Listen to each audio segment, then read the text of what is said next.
ఆయన కాస్త ఇబ్బంది పడ్డారు ఆ క్షణం. టెక్నికల్గా అంత ఎక్స్పెక్టేషన్స్ ఉన్న నేపథ్యం కాబట్టి. కానీ ప్రస్తుతం ఆయన చేసిన వ్యాఖ్యల పట్ల ఎటువంటి స్పందన వినిపిస్తోంది, ఎటువంటి రియాక్షన్స్ వస్తున్నాయి? సచిన్, కొంత రాజమౌళి నిన్న జరిగిన వారణాసి సినిమా, మహేష్ బాబు సినిమా సంబంధించిన ఈవెంట్ లో తన నిగ్రహాన్ని కోల్పోయారు అనేది చాలా స్పష్టంగా అర్థమవుతుంది. ఎందుకంటే మామూలుగా రాజమౌళి చాలా బ్యాలెన్స్డ్ గా చాలా తన మాట్లాడాలనుకున్న మాటలు చాలా స్పష్టంగా తను కొంత ప్రిపేర్ అయి దానికి సంబంధించిన వ్యవహారంలో మాట్లాడే ప్రయత్నం చేస్తుంటారు. మామూలుగా ఇంటర్వ్యూలో కావచ్చు, లేకపోతే ఎక్కడైనా సరే మీటింగ్స్ లో కావచ్చు, ఒక సబ్జెక్ట్ మీద ఒక కూలశికంగా ఒక సబ్జెక్ట్ ని ఎంచుకునే ప్రయత్నం రాజమౌళి చేస్తుంటారు.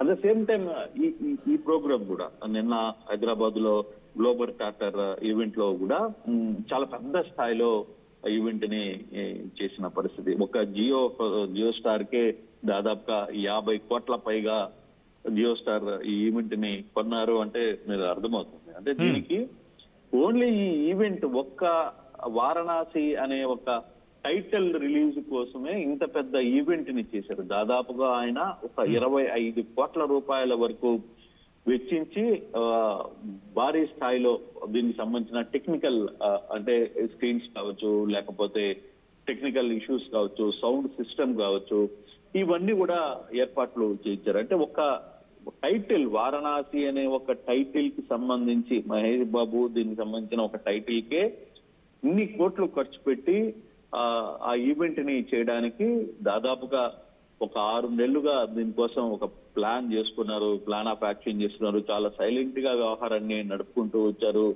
తర్వాత చూడొచ్చు అక్కడ మాస్ కూడా దీని మీద ఎంత పెద్ద పబ్లిక్ ఎంత స్థాయిలో నిన్న జరిగిన ఫంక్షన్ కి హాజరయ్యారో కూడా మనకు అర్థమవుతుంది. అయితే ఎక్కడో ఎందుకో మరి అక్కడ ఈవెంట్ వ్యవహారంలో కొంత చిన్న పొరపాట్లు అయితే జరిగాయి. అనుకున్న టైంకి సౌండ్ సిస్టమ్ సరిగా రాకపోవడం, ఎల్ఈడీస్ సరిగా పనిచేయకపోవడం, స్క్రీన్స్ ఎఫెక్ట్ సరిగా లేకపోవడం, అక్కడక్కడ కొంత డిస్టర్బెన్స్ రావడం, ఓవరాల్ గా ఆయన అనుకున్న అవుట్పుట్ రాలేకపోయింది సౌండ్ సిస్టమ్ లో కావచ్చు. చివరికి యాంకర్ చేస్తున్న కొన్ని ప్రోగ్రామ్స్ లో కూడా అక్కడ కూడా కొంత గజిబిజి కావడం, ఒక క్లారిటీ లేకపోవడం, ఎక్కడికక్కడ క్లారిటీ లేకుండా ఆ ప్రోగ్రామ్ అంతా కూడా నడవడం కొంత రాజమౌళికి అసహనానికి గురి చేసిన నేపథ్యం.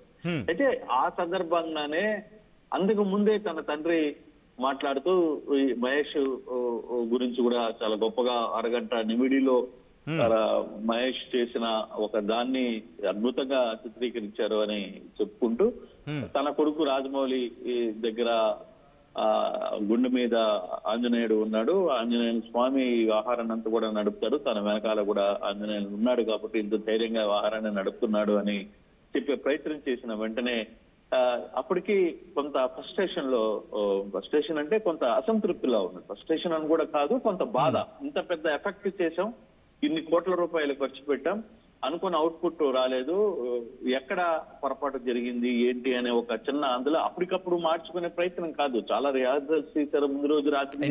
ఆయన కూడా కరెక్ట్ ఈ పాయింట్. ముందు రోజు కూడా మేము రిహార్సల్ చేసాం, దాని మీద ఏకంగా రాత్రి 2 గంటల టైంలో ఎక్కడికి బయటకు వెళ్లకుండా భారీ క్రేన్స్ ఏర్పాటు చేసి డోర్ కర్టెన్స్ లాంటివి ఏర్పాటు చేసి ఫుటేజ్ బయటకు లీక్ అవ్వకూడదు ఎన్నో ప్రయత్నాలు చేస్తామని చెప్పి ఆయన చెప్పుకొచ్చారు. డెఫినెట్ గా, ఎందుకంటే రాజమౌళి ఒక క్రియేటివ్ చేస్తున్నప్పుడు ఆ దిశగా కొన్ని ఏర్పాట్లు చేసే ప్రయత్నం అయితే చేశారు. అయితే అక్కడ కొంత ఆయన తన సహనాన్ని కోల్పోయారు. తన తండ్రి చెప్పిన మాటలకి ఇంకో మాట కూడా అన్నారు ఆయన క్లియర్ గా. తన భార్య అత్యంత నమ్మకంతో హనుమంతుని నిత్యం కొలుస్తూ ఉంటారు, మరి నాకు దానికి కోపము వచ్చేస్తుంది. కారణం ఏంటంటే మరి నిజంగానే భగవంతుడు ఉంటే భగవంతుడు నా పట్ల దయగూకుంటే ఈ ప్రోగ్రామ్ కొంత ఇలా జరిగేది కాదేమో అని ఒక ఫీలింగ్ లో ఆయన కొంత మాట్లాడిన పరిస్థితి. నాకు దేవుడి మీద నమ్మకం లేదు, హనుమంతుడు వెనకాల ఉంటే తట్టి ఉంటే ఇలా జరిగేదా అని ఆయనకి కొంత అనిపించింది. కానీ అప్పటికప్పటికి ఆ మాట మాట్లాడినా తాను మళ్ళీ కంట్రోల్ కాగలిగారు. ఆ ఆహారాన్ని సైలెంట్ గా ఓకే సబ్జెక్ట్ వదిలేసి వేరే సబ్జెక్ట్ లోకి వద్దామని చెప్పి ఆయన వెంటనే ఆ సబ్జెక్ట్ ని డైవర్ట్ చేసి జనరల్ ఇంకా సినిమా మూడ్ లోకి వచ్చేసిన ప్రయత్నం అయితే చేశారు. అక్కడ కొంత విమర్శకులు కావచ్చు, లేకపోతే సోషల్ మీడియాలో కొంత ట్రెండ్, సోషల్ మీడియాలో కొంత అతని మీద అంటే భగవంతుని ఎందుకు టెక్నికల్ ఫెయిల్యూర్ అయితే భగవంతుని ఎందుకు అంటున్నారు అనే కొంత మాటలు అయితే వచ్చినాయి. బట్ కానీ ఎవరికైనా కొంత ఆ బాధ, కోపం ఉన్నప్పుడు ఆ నమ్ముకున్న వాళ్ళ తరఫున ఒక సాయం చేస్తాడనో, లేకపోతే ఒక నమ్మకం, దేవుడి మీద ఒక నమ్మకం ఉంది తనకి, ఆ నమ్మకం విజయవంతం అవుతుంది అనుకున్నాడు. బట్ తీరా చూస్తే అక్కడ కొంత చిన్న పొరపాట్లు, చిన్న వాళ్ళు అనుకున్న అవుట్పుట్ రాకపోవడం కొంత అతన్ని బాధించింది. అసంతృప్తికి, అసహనానికి గురి చేసిన నేపథ్యం అది. డెఫినెట్ గా ఆ యాంగిల్ లోనే కొంచెం అతను ఆ లైన్ తప్పారు అనేది చాలా స్పష్టంగా అర్థమవుతుంది. కాకపోతే రాజమౌళి మీద ఇప్పుడు వరకు ఎక్కడ కాంట్రవర్సీస్ లేవు, ఎక్కడ కూడా ఆయన స్టేజ్ల మీద ఏదంటే అది మాట్లాడే వ్యక్తి కూడా కాదు. చాలా పొందిగ్గా మాట్లాడతారు. తను అనుకున్న మాటను అనుకున్నట్టు నిఖార్స్ గా చెప్పుకునే వ్యక్తిత్వం అయింది. చెప్పుకుంటారు, దాన్ని ప్రజల్లోకి కూడా ఒప్పించగలరు. చాలా సైలెంట్ గా తన అనుకున్న దాన్ని డిసైడ్ చేసుకొని పద్ధతిగా ప్రాపర్ గా మాట్లాడి ఆ లైన్, అనుకున్న లైన్ ని జనాల్ని ఒప్పించగలిగిన తెలివి గల వ్యక్తి రాజమౌళి. కాకపోతే అంత పెద్ద ప్రోగ్రామ్ ఒక్కసారిగా అక్కడక్కడ చిన్న డిస్టర్బెన్స్ వచ్చే టైంలో కొంత ఫీడ్బ్యాక్ వచ్చింది అనేది కొంత చెప్తున్నారు. మరోవైపు కూడా మహేష్ ఫ్యాన్స్ కూడా నిన్న మహేష్ ఎందుకో మామూలుగా చాలా రిజర్వ్ గా, చాలా జాగ్రత్తగా, చాలా సింపుల్ గా తను అనుకున్నది మాట్లాడే ప్రయత్నం చేస్తారు. మరి ఎక్కడో కొంత ఆయన కూడా ఈ ప్రోగ్రామ్ లో కొంత డిస్టర్బెన్స్ అయినట్టుగా. Sorry for the interruption. ఒక చిన్న ఇన్ఫర్మేషన్ వ్యూవర్స్ కి చెప్పిన తర్వాత నేను మళ్ళీ మీ దగ్గరకు వచ్చే ప్రయత్నం చేస్తాను. డిస్క్రిప్షన్ లో ఈ వీడియో ఆయన ఏమన్నారు అనేది డిస్క్రిప్షన్ లో RTV social media X handle ఉంది.